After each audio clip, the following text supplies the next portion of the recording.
ආයුබෝවන් ඔබ සියලු දෙනාට අපි අද කතා කරන්න බලාපොරොත්තු වෙන්නේ කිරිගාව පාලනයේදී බහුතරයක් දෙන හොඳින්ම දන්න ඒ කියන්නේ නම අහපුවාම හොඳටම දන්න ඒ වගේම කිරිගාව පාලනයේදී යම්කිසි පැතිවල අඩුවෙන් භාවිතා වෙන දෙයක් සම්බන්ධව ඒ තමයි සයිලේජ් නිෂ්පාදන ක්‍රියාවලිය සම්බන්ධව. එතකොට අපි බලමු ඉස්සරලාම මොකද්ද මේ සයිලේජ් කියන්නේ? සයිලේජ් කියන්නේ කිරිගාව පාලනයේදී භාවිතා වෙන තෘණ සංරක්ෂණ ක්‍රමයක්. ඒ කියන්නේ forage conservation technique එක. දැන් forage conservation technique නැත්තම් මේ තෘණ සංරක්ෂණ ක්‍රම ගත්තාම සයිලේජ් විතරක් නෙවෙයි තියෙන්නේ. ඒක අනිත් රටවලුත් දෙක බලපුවම ගොඩාක් ක්‍රම තියෙනවා. නමුත් ලංකාවේ සයිලේජ් වලට අමතරව අපි ප්‍රධාන වශයෙන් දෙකක් අපිට හඳුනා ගන්න පුළුවන්.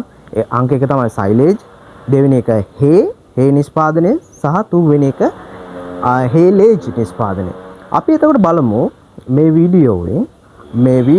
වීඩියෝ තුලින් කතා කරන්න බලාපොරොත්තු වෙන්නේ මේ නිෂ්පාදන ඒ කියන්නේ සැකසුම් ක්‍රියාවලිය තුන හරහා කොහොමද තෘණ සංරක්ෂණ ක්‍රියාවලිය කොහොමද සිද්ධ කරන්නේ කියලා. අපි ඉස්සෙල්ලාම බලමු මොනවද මේ සයිලේජ් කියන්නේ. අපි කලින් කතා කරා වගේ මේක තෘණ සංරක්ෂණ ක්‍රමයක්. එතකොට සයිලේජ් නිෂ්පාදනයේ ඒ කියන්නේ සයිලේජ් කියන්නේ මොකක්ද කියලා අපි හැඳින්වුවොත් සයිලේජ් කියන්නේ නිර්වායු තත්ත්වයට යටතේ. ඒ කියන්නේ ඔක්සිජන් නැතුව, ඒ කියන්නේ ඇනරෝබික් කන්ඩිෂන් යටතේ. ඒ කියන්නේ සාමාන්‍ය වාතයේ තියෙන්න බෑ. නිර්වායු තත්ත්වය යටතේ ශුද්ධ ජීවීන් හරහා පැසීමේ ක්‍රියාවලියකට ලක් කිරීම මගින්, ඒ කියන්නේ ෆර්මන්ටේෂන් ප්‍රොසෙස් එකකට ලක් කිරීම මගින් තෘණ කල් තබා ගැනීමේ ක්‍රියාවලිය. එතකොට දැන් KTM ගත්තොත් තෘණ මේ සයිලේජ් කියන්නේ නිර්වායු තත්ත්වය යටතේ, ඒ කියන්නේ සාමාන්‍ය වාතයේ තියෙන්න බෑ. සුද්ධ ජීවි ක්‍රියාවලියක පැසීමකට ලක් කිරීම තුළින් ඒ කියන්නේ මයික්‍රෝබියල් ෆර්මන්ටේෂන් එකකට පස්සේ ඒ ආකාරයෙන් සිදු කරන තෘණ සංරක්ෂණ ක්‍රමයක් තමයි කියන්නේ සයිලේජ් නිෂ්පාදනය කියලා. අපි බලමු ඇයි මේ සයිලේජ් වැදගත් වෙන්නේ. සයිලේජ් වැදගත් වෙන කාරණා කීපයක් තියෙනවා. එකක් තමයි දැන් කිරිගාව පාලනයක් දෙක සංසන්දනය කරපුවාම කිරිගාව පාලනයක් දෙක කතා කරපුවාම අපිට දැන් ඇත්තටම ලංකාව තුළ තියෙන්නේ සීසනල් මේ ක්ලයිමේට් එකක් තියෙනවා. එතකොට ඒකත් එක්ක ගත්තාම අපිට ඒ කියන්නේ සාමාන්‍යයෙන් අපිට ඒ කියන්නේ කාලගුණයක් එක්ක ආහාරවල සුලභතාවය, ඒ කියන්නේ සත්තුන්ට ආහාර ලබා දීමේ හැකියාව නැත්නම් කපා ගැනීමේ හැකියාව නිශ්චය කරන්න බෑ. එතකොට අපිට මේකේ ප්‍රධාන අරමුණක් විදිහට ගන්න පුළුවන් ඉස්සරහට, ඒ කියන්නේ ඉස්සරහා කාලය තුල තියෙන අවදානම, ඒ කියන්නේ රිස්ක් එක ආහාර සඳහා තියෙන රිස්ක් එක අවම කර ගැනීම එකක් විදිහට ගන්න පුළුවන්. අනිත් එක තමයි ඒකාකාර කිරි නිෂ්පාදනයක් අවුරුද්ද පුරා පවත්වා ගැනීම. අපි ඒක පැහැදිලි කරන්නේ මෙහෙම. දැන් හිතන්න යම්කිසි ෆාම් එක දෛනිකව ගන්න කිරි ප්‍රමාණය අවුරුද්ද පුරාම තිබුණොත් තමයි ඒ ෆාම් එක ලාභදායී තත්වයක සහ සාමාන්‍ය වියදම මේ කවර වෙන මට්ටමකවත් යන්නේ. එතකොට ඒ වගේ ඒකාකාර නිෂ්පාදනයක් පවත්වාගෙන යන්න ඒ කියන්නේ ඒකාකාරී ආහාර සැපයීමක් අවශ්‍ය වෙනවා. එතකොට ඒ සඳහා අර රිස්ක් එකත් බලාගෙන ඒකත් එක්ක ගලපගෙන මේ තෘණ ඉදිරියේදී පාවිච්චි කරන්න පුළුවන් මට්ටමට සකසා ගැනීම තමයි ඊළඟ කාරණේ. අනිත් එක තමයි මේකත් එක්ක ගත්තාම ආහාර සඳහා යන වියදම අවම කර ගැනීම. දැන් අපිට පුළුවන් සමහර වෙලාවට දැන් මේ වගේ දේවල් අපිට ඕන තරම් වගා කරගන්න පුළුවන් ඉඩම් තියෙන අයටයි. වගා කර ගැනීමෙන් අනතුරුව ඊට පස්සේ මේ සයිලේජ් ක්‍රියාවලිය සිදු කිරීමෙන් පසුව මේ සයිලේජ් Tamanට ඕන විදිහට සතුන්ට අවශ්‍ය ප්‍රමාණයට ලබා දෙන්න පුළුවන්. එතකොට ඒකත් දෙක බලද්දී එයාට ඒකාකාරීව මේක පවත්වාගෙන යන්න පුළුවන්. ඒකාකාරීව මේක පවත්වාගෙන යන්න පුළුවන් සහ ඒකෙන් වියදම අවම කරගන්න පුළුවන්. ඊට අමතරව අපිට පුළුවන් මේකත් දෙක ගත්තාම ඉඩම් භාවිතය කාර්යක්ෂම කරගන්න පුළුවන්. ඒ කියන්නේ Taman සතුව තියෙන පොඩි ඉඩම අපි හිතමු දැන් සයිලේජ් සඳහා භාවිතා වන භෝගයක් වගා කරාට පස්සේ ඒ සංරක්ෂණ ක්‍රියාවලියකට යන්නේ. එතකොට අපිට ඉඩම තවත් තෘණ අවශ්‍යතාවයක් සපුරා ගැනීම සඳහා වගාවක් සඳහා යොදා ගන්න පුළුවන්. ඊට අමතරව ගන්න පුළුවන් පෝෂණ අවශ්‍යතාව. ඒ කියන්නේ ආහාරයේ තියෙන නියුට්‍රියන්ට් බැලන්ස් එක, පෝෂණ සමබරතාව පවත්වා ගැනීම. ඒ කියන්නේ දෛනිකව අපිට සයිලේජ් එක දෙන්න පුළුවන් විදිහට හදා ගන්නවා නම් එතකොට අපි සාමාන්‍ය මිනිස්සු විදිහට ගන්න ආහාර වේලයට සමානවම අතනදී කරන්නේ මොකද? ඒ කිරිගවයන්ට අවශ්‍ය කරන පෝෂක ප්‍රමාණය සමබර ලෙස ලබා දීමේ හැකියාව තියෙනවා. මේව තමයි ප්‍රධාන කරුණු විදිහට ගන්න පුළුවන් සයිලේජ් භාවිතයේ වැදගත් කරුණු විදිහට කිරිගාව පාලනය. අපි දැන් බලමු සයිලේජ් නිෂ්පාදනය. ඒ කියන්නේ සයිලේජ් සංරක්ෂණ ක්‍රමයේ සඳහා භාවිත කරන්න පුළුවන් භෝග වර්ග මොනවද කියලා. ප්‍රධානම විදිහට අපිට ගන්න පුළුවන් බඩේරුඟු. බඩේරුඟු නැත්නම් මේස් කියනවා, නැත්නම් කෝන් සයිලේජ් කියනවා. ඊට අමතරව සෝගම් යටතේ ගන්න පුළුවන් සුගර් ග්‍රේස් වගේද. ඊට අමතරව නේපියර් තනකොළ. ඒ කියන්නේ පචෝන්, සුපර් නේපියර්, රෙඩ් නේපියර් වගේ තනකොළ වර්ග ගන්න පුළුවන්. ඇයි දැන් මෙතනදී සයිලේජ් ගැන මාතෘකාව කතා කරද්දී අපි කලින් කතා කරා ඉදිරියේදී පවතින අවදානම අවම කරගන්න කියලා. එතනදී අපි ඇත්තටම ප්‍රමුඛත්වය දෙන්න ඕන සයිලේජ් නිෂ්පාදනය කරනවා නම් බඩේරුඟු සහ සෝගම් වගේ දේවල් වලට. මොකද දන්නවද? දැන් අපිට මේවා අවුරුද්ද පුරාම වගා කිරීමේ හැකියාව ඉතා අඩුයි. එතනදී අපි කරන්න ඕන කාලයක් වැවෙනවා නම්, ඒ කියන්නේ වැවෙන කාලය ඇතුළත ඒවල අස්වනු ලබාගෙන ඒ වැවෙන්නේ නැති කාල නැත්නම් ලබා ගැනීම අපහසු ඇති කාලවලට භාවිත කිරීම සඳහා බඩේරුඟු සෝගම් වගේ දේවල් වගා කිරීම තුළින් සයිලේජ් නිෂ්පාදනය කරන්න පුළුවන්. සාමාන්‍යයෙන් තනකොළ වගා කරනවා නම් අවුරුද්ද පුරාම තනකොළ වගාවක් අනිවාර්යෙන් තියෙන්න ඕන. අපි ඊළඟට බලමු හොඳ සයිලේජ් එකක් කොහොමද හඳුනාගන්නේ කියලා. දැන් අපි ඊළඟට කතා කරන සයිලේජ් නිෂ්පාදන ක්‍රියාවලිය මුල සිටම අපි ඊට කලින් බලමු හොඳ සයිලේජ් එකක් කොහොමද හඳුනාගන්නේ. දැන් මේ සයිලේජ් නිෂ්පාදන ක්‍රියාවලියේදී මම මුලින් කිව්වා සුද්ධජීවී පැසීමකට ලක් වෙන්නේ කියලා. එතකොට පැසීමකට ලක්වීම තුළින් මේ තුල නිපද වෙනවා අම්ල වර්ග තුනක්. ප්‍රධාන අම්ල වර්ග තුනක් නිපදෙනවා. පළවෙනි එක විදිහට අපිට ගන්න පුළුවන් ලැක්ටික් ඇසිඩ් එක, ලැක්ටික් අම්ලය හැදෙනවා. ඊට අමතරව ඇසිටික් ඇසිඩ් එක හැදෙනවා, බියුට්‍රික් ඇසිඩ් එක හැදෙනවා. එතකොට මේ තුන සම්බන්ධව මම දැන් එකින් එක කතා කරන්න. ලැක්ටික් ඇසිඩ් එක තමයි සයිලේජ් නිෂ්පාදන ක්‍රියාවලිය නැත්නම් මේ පැසීමේ ක්‍රියාවලියේ ප්‍රධාන පුරෝගාමියා වෙන්නේ. මොකද ඒකෙන් තමයි මේ සයිලේජ් එක තුළ pH අගය කන්ට්‍රෝල් වෙන්නේ. සාමාන්‍ය සයිලේජ් එකක pH අගය සාමාන්‍ය තියෙන්න ඕන pH අගයේ 3ත් 5ත් අතර ප්‍රමාණය. හොඳ සයිලේජ් එක සාමාන්‍යයෙන් pH අගය 4ක් වගේ ආම්ලික තත්ත්වයක් වගේ අනිවාර්යෙන් තියෙන්න ඕන. ඇයි මේ pH අගය 4ක් වගේ තියෙන්න ඕන කියන්නේ? ආම්ලික තත්ත්වයට සාමාන්‍ය ආම්ලික තත්ත්වයට අහිතකර සුද්ධජීවී වර්ධනය අවම කරගන්න පුළුවන් මේ ආම්ලික තත්ත්වය යටතේ. ඊට පස්සේ අපි බලමු දෙවෙනි අම්ලයේ විදිහට අපිට ගන්න පුළුවන් ඇසිටික් ඇසිඩ්. ඇසිටික් ඇසිඩ් මගින් කරන්නේ මේ සයිලේජ් එක තුළ තියෙන ස්ටැබිලිටි එක. ඒ කියන්නේ සමබරතාව, පෝෂක සහ pH අගය අතර තියෙන සමබරතාවය බැලන්ස් කරන එක තමයි ප්‍රධාන වශයෙන් ඇසිටික් ඇසිඩ් හරහා කරන්නේ. ඊට අමතරව ගත්තොත් බියුට්‍රික් ඇසිඩ් එක කියන්නේ මේ බියුට්‍රික් ඇසිඩ් එක සයිලේජ් එක තුළ හැදෙනවා නම් ඒ සයිලේජ් එක ගුණාත්මක භාවයෙන් ඉතාම අඩුයි. ඒ කියන්නේ භාවිතයට නුසුදුසු තත්ත්වයක් තියෙනවා. ඒ කියන්නේ බියුට්‍රික් ඇසිඩ් හැදිලා තියෙනවා කියලා අපි දැනගන්න පුළුවන් සමහර වෙලාවට උඩ එකේ. ඒ කියන්නේ සුවඳි සමහර වෙලාවට ඒකේ වර්ණය අනුව හඳුනා ගන්න පුළුවන් බියුට්‍රික් ඇසිඩ් එකක් හැදිලා තියෙනවා නම් සයිලේජ් එක ඒක භාවිතයට නුසුදුසු සයිලේජ් එකක්. එතකොට අපි දැන් ඇසිඩ් වර්ග කතා කරා. ඒ කියන්නේ ෆර්මන්ටේෂන් එක පැසීමේ ක්‍රියාවලියේදී නිපදෙන ඇසිඩ් ඒ කියන්නේ ඇසිඩ් වර්ග ටික කතා කරා. මේකෙදී ඇත්තටම ලැක්ටික් අම්ලය ගැන කතා කරද්දී ලැක්ටෝබැසිලස් සුද්ධජීවී වර්ගය තමයි ප්‍රධාන මේ කාර්යය මේකෙදී සිදු කරන්නේ. ඊට පස්සේ බලමු හොඳ සයිලේජ් එක සාමාන්‍යයෙන් අපිට ගන්න පුළුවන් පාට, ඒ කියන්නේ කලර් එක අනුව අපිට තෝරා ගන්න පුළුවන් වෙන්නේ ලා කොළ පාට සහ කහ පාට වගේ ඒ පාට පරාසයක් තුල තියෙනවා නම් ඒක හොඳ සයිලේජ් එකක් කියලා හඳුනා ගන්න පුළුවන්. ඊට අමතරව සයිලේජ් එකේ සුවඳින් හඳුනා ගන්න පුළුවන්.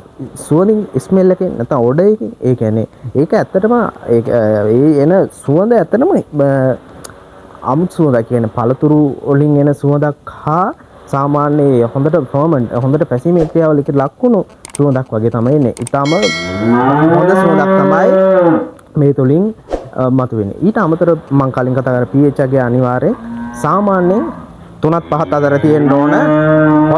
හොඳ සයිලේජ් එක නම් සාමාන්‍ය pH අගය 4ක් වගේ තියෙන්න ඕන.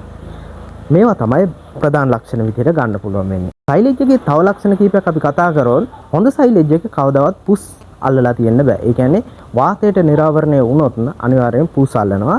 දිගින් දිගටම නිරාවරණය වුණොත් පණුවන් වෝම්ස්ලා බිල්ඩ් වෙන, ඒ කියන්නේ පණුව වර්ධනය වීමේ හැකියාවක් තියෙනවා. ඊට අමතරව අතට ගත්තට පස්සේ සයිලේජ් එක සාමාන්‍ය මුදු ගතියක් දකින්නට පුළුවන්. සයිලේජ් නිෂ්පාදන ක්‍රියාවලිය අපි මූලික අධ්‍යයනයේ සිට ගත්තොත් අපි ඉස්සරලාම හිතමු බඩේරුඟු හදනවා කියලා. බඩේරුඟු වලින් තමයි සයිලේජ් එක හදන්නේ.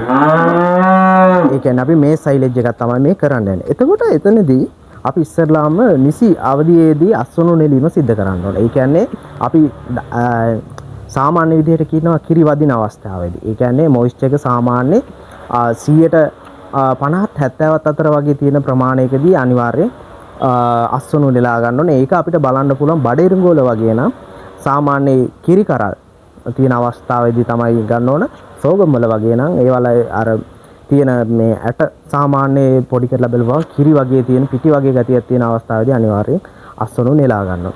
අස්වනු නෙලා ගන්න අවස්ථාවේදී දැන් මට කලින් කියන්න අමතක වුණා මේ වගේ සයිලේජ් වගේ දෙයක් අනිවාර්යෙන් ඒ කියන්නේ වැඩි කාර්යක්ෂමතාවයකින් ඒකෙන් ප්‍රතිඵල ලබා ගැනීමට නම් සාමාන්‍යයෙන් සතුන්ට කැටකෑමක් දෙක තමයි කලවම් කරලා දෙනවා නම් වඩාත් සුදුසු.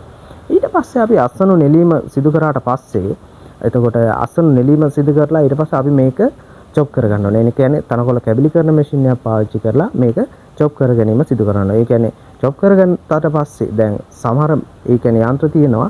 ඒ චොපින් සයිස් එක, ඒ කියන්නේ කැපෙන සයිස් එක එකින් එකට වෙනස් වෙනවා. මේ සයිලේජ් එක තුළ ඊටම හොඳ සයිස් එක විදියට සෙන්ටිමීටරය සහ සෙන්ටිමීටර 3-4 ප්‍රමාණය තමයි වැදගත් වෙන්නේ. නමුත් තියෙන මේ මැෂින් වල තියෙන තලවල තියෙන පිහිටීම අනුව එක එක ප්‍රමාණය කැබලි කැවීම සිදු වෙනවා. මේ කෑලි වල ප්‍රමාණය අනුව මේ සයිලේජ් එකේ ක්වොලිටි එක තීරණය කරන්න පුළුවන්. ප්‍රමාණය පොඩි වෙන්න ඒ කියන්නේ ඒ කැබල්ලක ඒක ශේෂ්ත්‍රඵලයේ වැඩි වීම තුළින් දැන් මේකේ සුද්ධ ජීවීන්ගේ නිර්වායු පැසීමකට ලක් වීම තුළින් සුද්ධ ජීවී ක්‍රියාකාරීත්වය වැඩි කරන්න පුළුවන්. එතකොට ඒ කියන්නේ පැසීමේ ක්‍රියාවලියේ කාර්යක්ෂම සහ ඉක්මන් විදිහට කරන්න පුළුවන් කෑලි වල ප්‍රමාණය ඒ කියන්නේ සාමාන්‍ය සෙන්ටිමීටරයක සෙන්ටිමීටර 3-4 ප්‍රමාණයක තියෙනවා. සාමාන්‍යයෙන් ඒක වෙනස් වෙනවා මැෂින් වල කැපෙන ප්‍රමාණය අනුව. එතකොට චොප් කරගත්තට පස්සේ අපිට පුළුවන් මේක ඇසුරුම් කිරීම අනුව සයිලේජ් වර්ග කීපයකට අපිට බෙදන්න පුළුවන්. එකක් තමයි බැරල් සයිලේජ් විදිහට ගන්න පුළුවන්. ඊට පස්සේ පොලිතින් බෑග් වල සයිලේජ් අසුරවන්න පුළුවන්. ඊට අමතරව බේල් ක්‍රමය කියලා තියෙනවා. ඊට අමතරව බංකර් ක්‍රමය කියලා තියෙනවා. අපි අද කතා කරන්න බලාපොරොත්තු වෙන්නේ බැරල් භාවිතා කරලා සයිලේජ් නිෂ්පාදනය කොහොමද කරන්නේ කියලා. එතකොට දැන් බංකර් ක්‍රමය කියන්නේ අපිට ගන්න පුළුවන් යම්කිසි කුටීරයක් වගේ අපි හදලා ඒකට කපාගත්තු සයිලේජ් ටික මේකට එකතු කිරීම සිද්ධ කරනවා. ඊට පස්සේ ඒක මේ පැසීමේ ක්‍රියාවලියට ලක් කිරීමට සිදු කරනවා. නමුත් බංකර් ක්‍රියාවලියකදී සිදුවන අපහසුතාවයක් තමයි යම්කිසි ප්‍රමාණය පාවිච්චි කිරීමට ගත්තට පස්සේ ඉතිරි ටික නිරාවරණය වුණොත් සාමාන්‍ය විදිහට පුස්කෑම හෝ ඒක නරකත්තට හැරීම සිද්ධ වෙන්න පුළුවන්. එතකොට පොලිතින් වල ප්‍රශ්නේ තමයි ගේජ් එක වැඩි පොලිතින් භාවිත කරත් නමුත් මේවා ප්‍රවාහනයේ කටයුතු සිදු කිරීමේදී සහ එහා මෙහා කිරීමේදී යම්කිසි පළුද්දක් හරි ඇති වුණොත් වාතාශ්‍රයට නිරාවරණය වුණොත් එයත් පුස්සැලීම සහ පණුවන් වර්ධනය වීම සිදු වෙන්න පුළුවන්. බේල් ක්‍රමය කියන්නේ සාමාන්‍ය විශාල පරිමාණයේ ෆාම් වල ඒ කියන්නේ විශාල ගොවිපළවල් වල බේල් ක්‍රමය තමයි පාවිච්චි කරන්නේ. නමුත් ඒ තියෙන අවදානම තමයි ඩැමේජ් වුණොත් ප්‍රශ්නයක් තියෙනවා. දැනට ලංකාව තුළ බැරල් සයිලේජ් එක සාර්ථකයි. නමුත් අරවට සාපේක්ෂව යන කොස්ට් එක වැඩි. ඉන්පසු දැන් මේ කපාගත්තු සයිලේජ් පුරවා ගන්න අතරතුර අපිට පුළුවන් මේ සයිලේජ් පැසීමේ ක්‍රියාවලිය සාර්ථකව සහ කාර්යක්ෂම සිදු කරගන්න අපිට සීනි නැත්නම් මොලැසස් වගේ සීනි ප්‍රභේදයක් යූස් කරන්න පුළුවන්. ඒකෙදි වෙන්නේ මොකද්ද? ඒ කියන්නේ නිර්වායු සුද්ධ ජීවීන් සඳහා ශක්ති උපස්තරයක් විදිහට තමයි මේ පාවිච්චි වෙන්නේ. ඒ කියන්නේ එයාලට මේක ශක්ති ප්‍රභේදයක් විදිහට පාවිච්චි වෙනවා. ඒකෙදි එයාලගේ වර්ධනය සහ එයාලගේ ක්‍රියාකාරීත්වය ඊටාම කාර්යක්ෂම කරගන්න පුළුවන්. ඊට අමතරව අපි මේකට ලුණු දානවා. ඒ කියන්නේ කට්ටිය ලුණු දානවා. ලුණු දෑම තුලින් වෙන්නේ සයිලේජ් එකේ රසය බැලන්ස් කරගන්න පුළුවන් සහ ඊට අමතරව සමහර වෙලාවට සත්තුන්ට තිබහ ගතිය නැත්නම් වතුර පේවීමේ ගතිය මේ විනාශ කිරීම සඳහා මේ ලුණු භාවිත කරන්න පුළුවන්. සමහර අය මේකට පාවිච්චි කරනවා යූරියා. මේකදී විශේෂ කාරණාවක් තියෙනවා. දැන් මේ නිර්වායු පැසීමකට ලක් කිරීම තුළින් යූරියා මගින් කරන්නේ නයිට්‍රජන් ලබා දීම තමයි සිදු කරන්නේ. නයිට්‍රජන් ලබා දීම තුළින් මොකද වෙන්නේ? සමහර වෙලාවට ඇමෝනියා වායුව නිෂ්පාදනය වෙන්න පුළුවන්.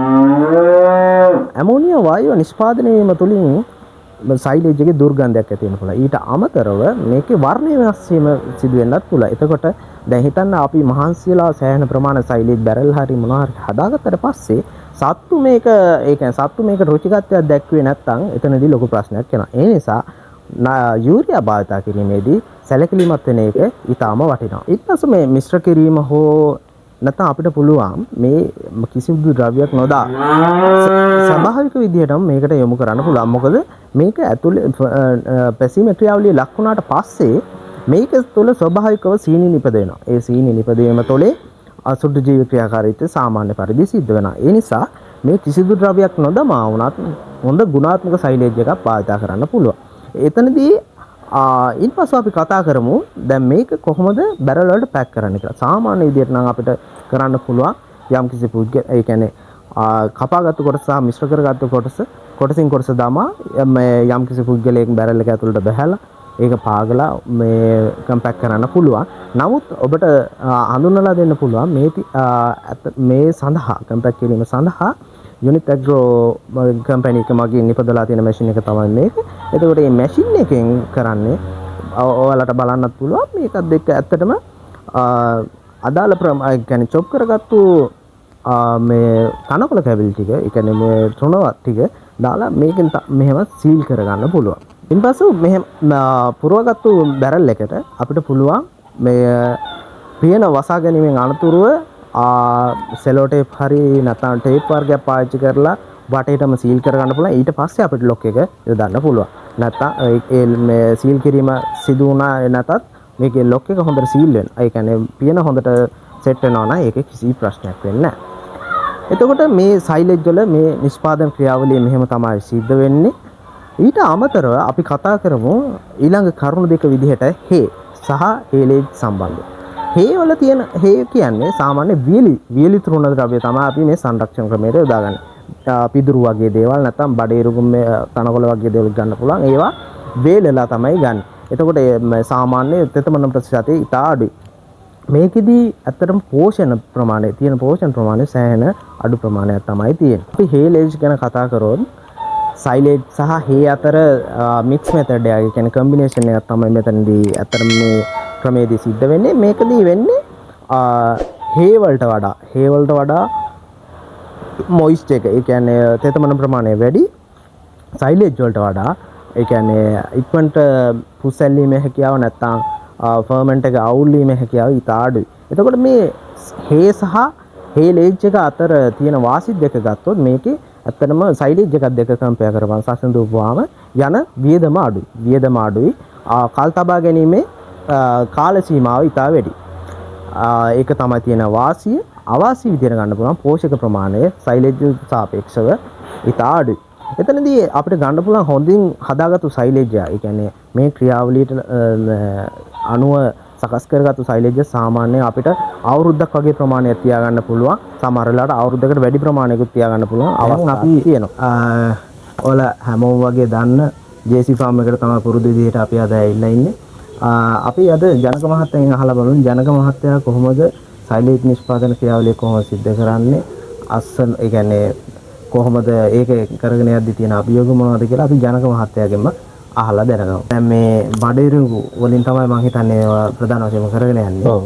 ඒකත් දෙක බලද්දි දැන් බඩේරු අස්වනු ඒ කියන්නේ බඩේරු නෙලා ගන්න එක ඒ කියන්නේ බඩේරු ගස් හොයා ගන්න කින්ද මොනවද කොහොමද කරගෙන යන්නේ මේ අවස්ථාව වෙනකම්? ඔව් මෙහෙමයි. බඩේරු ගස් හොයා ගන්න කියන්නේ ඇත්තටම අපේ මේ ප්‍රදේශයේ හරි අමාරුයි බඩේරු හොයන්න. මේ පිට ප්‍රදේශයට ගිහිල්ලා තමයි බඩේරු ගස් අපි හොයාගෙන ඉන්නේ. ඒ කියන්නේ කුලියට කට්ටිය දාගෙන කපාගෙන ට්‍රැක්ටරයකට දාන බටවන්න ඇවිල්ලා මෙහි පොඩි කෑල්ලට චොප් කරලා බෙල්ලා තමයි මේ සයිලේජ් ගහන්නේ. එතකොට ඒක යාර අපිට ගොඩක් දුර යන්න තියෙනවා. කිලෝමීටර් යන්න 25ක් 25 කොහොම කිලෝමීටර් 50ක් විතර තියෙනවා මේ දෙපැත්තටම යන්න එන්න. දුර අපහසුතාවය ඇත්තටම තියෙනවා බඩින් හොයාගන්න. මට විතරක් මේ ඉන්න අනිත් අය හැමෝටම එහෙම තමයි තියෙන බඩින් හොයාගන්න. එතකොට දැන් අතන දුර ප්‍රශ්නේ ලොකුවටම තියෙනවා. උතන ඇත්තටම ගැටලුව තියෙන්නේ අපිට අර අදාළ අගාවන් සිදු කර ගැනීම සඳහා ඉඩ ප්‍රමාණය මදිකමනේ. ඔව්. දැන් එතකොට දැන් මම දැක්කා දැන් ඔයාලා මේ වීඩියෝ තුලින් දකින්න ඇති හොඳ ප්‍රමාණය කියන්නේ හොඳ කිරිකලල් සහිත බඩේරුම් ටිකක් තමයි බඩේරුම් ගස් ප්‍රමාණයක් තමයි ජනක මහත්තයාට මේ පාර හම්බෙලා තියෙන්නේ. ඒක ඇත්තටම සතුටුයි. එතනදී ඇත්තටම මේවා නෙලා ගැනීමෙන් පස්සේ කොහොමද ඊට පස්සේ කරන්නේ දැන් ඉස්සලා ඊට පස්සේ අපි චොප් කරනවා. චොප් කිරීමෙන් දෙක බලද්දි දැන් මෙතන කියන්නේ මැෂින් භාවිතයෙන් මේවා කුඩු කරලා ඒවා ඊට පස්සේ අපි ඉස්සරහට තමයි කරගෙන යන්නේ. කියන්නේ බැරල් හරි මොකක් හරි ක්‍රමයකට කරගෙන යන්නේ. ඔයා මේ කරගෙන යන ක්‍රියාපිළිවෙල පොඩ්ඩක් අපිට කියන්න. ඔව් මම කරගෙන යන්නේ ඉස්සෙල්ලාම ගිහලා බඩිකරු කපන් එනවා. ගස් කපන් ඇවිල්ලා මෙහෙට ගෙනල්ලා චොප් මැෂිනේ චොප් කරගන්නවා. චොප් කරගෙන ඉස්සර මම කරේ ඉතින් කකුලෙන් මේ බැරල් එකට දාලා කකුලෙන් පාග තමයි ඒ කියන්නේ ගොඩාක් මේ කාලය යන මේකට. ඊට පස්සේ මට එහෙම අපහසු වෙනද තනියම උනත් කරන්න පුළුවන්. දැන් මැෂින් එක කරන් මෙල මැෂින් එකෙන් තමයි දැන් ප්‍රෙස් කරගෙන යන්නේ. ඒක හරි ලේසියි පහසුයි. ඇත්තටම පහසුයි. එහෙම තමයි කරගෙන යන්නේ. දැන් එතකොට මේ මැෂින් එක ගැන කතා කරද්දී ඇත්තටම කතා කරන්න මම හිතන්නේ යුනික් ඇග්‍රෝ කම්පැනි එකෙන් තමයි මේක කරලා තියෙන්නේ බණ්ඩාර මහත්තයාගේ. ඔයාලට බණ්ඩාර මහත්තයා සම්බන්ධ කරගෙන යන සඳහා අපි මේ වීඩියෝ එකේ පහලින් නම්බර එක දාන්න මේක සම්බන්ධ කරගන්න. එතනදී ඇත්තටම ජනක මහත්තයා කියපු විදිහට ජනක මහත්තයා කලින් කට්ටිය කුලියට අරන් මේක කරපු දේ දැන් මේ යන්ත්‍රය භාවිත මැෂින් එක භාවිතයෙන් වැඩේ ලේසි වෙලා තියෙනවා. මේවා ඒ කියන්නේ බඩේරුම් ගස් ඇද ගන්න විතරයි යම් කිසි දැන් ශ්‍රමයක් අවශ්‍යලා තියෙන ඒක ටික තනියම කරගන්න පුළුවන් මට්ටමේ තියෙනවා. දැන් චොක් කරාට පස්සේ සාමාන්‍ය දැන් මේ සයිලේජ් එක ඒ කියන්නේ කපා ගන්න බඩේරුම් වලට ඔයා යම් කිසි ද්‍රව්‍යයක් හරි මොන හරි යොදනවද සීනි ලුණු මොන හරි දානවද කොහොමද? මම කපන මේ කියන්නේ ගහන සයිලේජ් එක සීනිවත් කිසි දෙයක් මේ ඇඩ් කරන්නේ නැහැ. බඩිනුක පමණයි. බඩේරුම් ඒකත් අර සීනි ගතිය තියෙන හින්දා ඒක ඇතුලේ පැසීමක් වෙනවා. ඒ නිසා අවශ්‍ය වෙන්නේ නැහැ. දැම්මොත් හොඳයි. ක්වොලිටි එක වැඩි වෙනවා. නමුත් එහෙම දාන්නේ නැහැ. මේ කියන්නේ මම දාන්නේ නැහැ. එතකොට දැන් මෙතනදී අතන අපි ඔබට දැනගන්න කියන්නේ සමහර වෙලාවට දැන් ඔය බඩේරුම් වගේ දෙයක නම් ප්‍රශ්නයක් වෙන්නේ සමහර භෝග සයිලේජ් සඳහා යොදා ගැනීමේදී මේකට දැන් නිර්වාය සුද්ධ ජීවීන් තමයි මේක සිද්ධ කරන්නේ. එතකොට මේ සුද්ධ ජීවීන් හඳුනා දීමක් සිදු කරන්න මුහුම් වගේ දේවලුත් යොදා ගන්නවා. නමුත් ඒක අත්‍යවශ්‍ය නැහැ. ජනක මහත්තයා කිව්වා වගේ සීනි ලුණු යූරියා එතකොට මේ වගේ දේවල් අත්‍යවශ්‍ය නැහැ. ඒක අදාළ ශාස්ත්‍රය මගින්ම මේ අදාළ පැසීම ක්‍රියාවලියට අදාළ සපෝට් එක දෙනවා. ඊට අමතරව දැන් මේ සයිලේජ් එක මම ජනක මහත්තයා සාමාන්‍ය බැරල් සයිලේජ් විතරයිද කරන්නේ? නෑ මම මේ බංකර් සයිලේජ් කරනවා. ඔව් දැනට මේ අදලා තියෙන නමුත් ඒක මම අපි කරන්නේ නෑ. මොකද ඒකේ පොඩි ගැටලුවක් තියෙනවා. ඒ හින්දා පොඩ්ඩක් අර වටේට අර පුස් අල්ලන ගතිය තියෙනවා. නමුත් බැරල් සයිලේජ් එක 100%ක් ඒ සයිලේජ් එක ගන්න පුළුවන්. එතනදී ඇත්තටම දැන් බංකර් සයිලේජ් එක මම කලින් කතා කරා බංකර් සයිලේජ් එකේ ප්‍රශ්නේ තියෙන්නේ අපි දැන් කොටසක් එක පාවිච්චි කරාට පස්සේ කොටසක් පාවිච්චි කරාට පස්සේ ඉතිරි කොටස වාතයට නිරාවරණය වුණොත් ගැටලුවක් එනවා. ඒ කියන්නේ පුස් භාවිතය. දැන් බැරල් සයිලේජ් වල ඇත්තටම ඒකේ ගැටලුවක් නැහැ. නමුත් වියදම අතින් තමයි පොඩ්ඩක් ඒ කියන්නේ මූලික වියදමක් තියෙනවා. හැබැයි ප්‍රමිතියට ඉහළ ප්‍රමිතියකින් වැඩේ කරගන්න පුළුවන්. එතකොට දැනට මම හිතන්නේ සෝගම් සයිලේජ් කලින් කරා. දැන් ගොඩක්ම බඩේරුම තමයි දැන් ගොඩක්ම කරන්නේ. එතකොට දැන් අපි අර කලින් වීඩියෝ එක කතා කරා වගේ මම හිතන්නේ කිරි නිෂ්පාදනය එක මට්ටමක පවත්වාගෙන යන්නත් මේක සෑහෙන වැදගත්. අනිවාර්යයෙන් වැදගත්. ඒ කියන්නේ මොකද දැන් ඉස්සර කලින් වීඩියෝ එකේ අපි කරලා තියෙන කිල්ලේට 40 45 ඒ මට්ටමේ තාමත් මේ යනවා. ඒ කියන්නේ මේ සයිලේජ් එක කියන්නේ මේ සතකොට කැම දෙනව නම් අපි වෙනස් කරන්න හොඳ නැහැ කැම එක. අද බඩේන් දීලා හෙට නිකන් ගිනි තනකොළ දීලා අපහුවදා ගිනි සේර දුන්නොත් මේක රූමන් එක අවුල් යනවා. ඒකනේ කිරියාගේ රූමන් එකනේ සතාගේ තියෙන්නේ හෙමිනේට් වෙනවා. එතකොට එහෙම වුණාන් පස්සේ තමයි සතාගේ කිරියා කටිගෙන කිරිය අඩු වෙනවා කියලා. ඒ වෙනස් කරාන් පස්සේ තමයි කිරිය අඩු. නමුත් එකම විදිහට ඒක කැම සලාකේ දීගෙන යනවා නම් කිරිය අඩුවීමක් වෙන්නේ ඒ විදිහටම යන්න පුළුවන්. ඒක ඇත්තටම වැදගත් මේ පාඩමක් ඇත්තටම ඒ කියන්නේ අපි වගේම තමයි දැන් අපි වුණත් එකම ආහාර වේල ඒ කියන්නේ අපිට ලැබෙන පෝෂක ප්‍රමාණය දිගින් දිගට අපිට හම්බ වෙනවා නම් අපිටත් ඒක නිරෝගී තත්ත්වයක් තියෙනවා. සත්තුන්ටත් ඒ වගේම තමයි සත්තුන්ටත් අවශ්‍ය කරන පෝෂ්‍ය සහ කැම ප්‍රමාණය හරියට හම්බ වෙනවා. ඔවුන්ගේ නිෂ්පාදන ක්‍රියාවලියත් අපිට හරියට ලබා ගන්න පුළුවන්. ඔව්. එතනදී ඊට පස්සේ දැන් අපි දැන් මුලින් කතා කරා වගේ සයිලේජ් නිෂ්පාදනය ප්‍රමිතිකල් සයිලේජ් නිෂ්පාදනය ජේසි ෆාම් එක තුළ සිද්ධ වෙන්නේ මෙහෙමයි. එතකොට ඔයාලට කුඩා පරිමාණයෙන් ඒක පටන් ගන්න පුළුවන්. මොන හරි ගැටලුවක් තියෙනවා නම් ඇත්තටම මේ දන්නේ නැති දෙයක් හරි මොන හරි ගැටලුවක් තියෙනවා නම් ඒ කියන්නේ හොඳ අත්දැකීම් තියෙන පුද්ගලෙක් ඒ නිසා ඕනම දෙයකට ඒ කියන්නේ Tamanට මොන හරි අවශ්‍යතාවයක් දැනගන්න මොන හරි අවශ්‍යතාවයක් තියෙනවා නම් කතා බහ කරලා මේ ඊට අමතර JC Farm Facebook වීඩියෝ මතක් කරනවා. ඔබලාට ඕනම දෙයක් ප්‍රැක්ටිකලි ඕනම දෙයක් Facebook page එක හරහා කතා කරන්නත් පුළුවන් ජනක මහත්තයත් එක්ක. එහෙනම් මේ ආකාරයෙන් තමයි ගුණාත්මක සයිලේජ් එක නිෂ්පාදනය කරන්නේ සහ ගබඩා කරන්නේ. එහෙනම් අපි හිතනවා මේ වීඩියෝ තුළින් යම් කිසි දෙයක් ඔබලා විසින් ලබා ගන්න ඇති කියලා වෙනස්ම එපිසෝඩ් එකකින් කිරිගාව පාලනය හා සම්බන්ධ වෙනස් එපිසෝඩ් එකකින් ඊළඟ වීඩියෝ එකකින් හමු වෙනතෙක් ඔබ සියලු දෙනාටම ජය වේවා.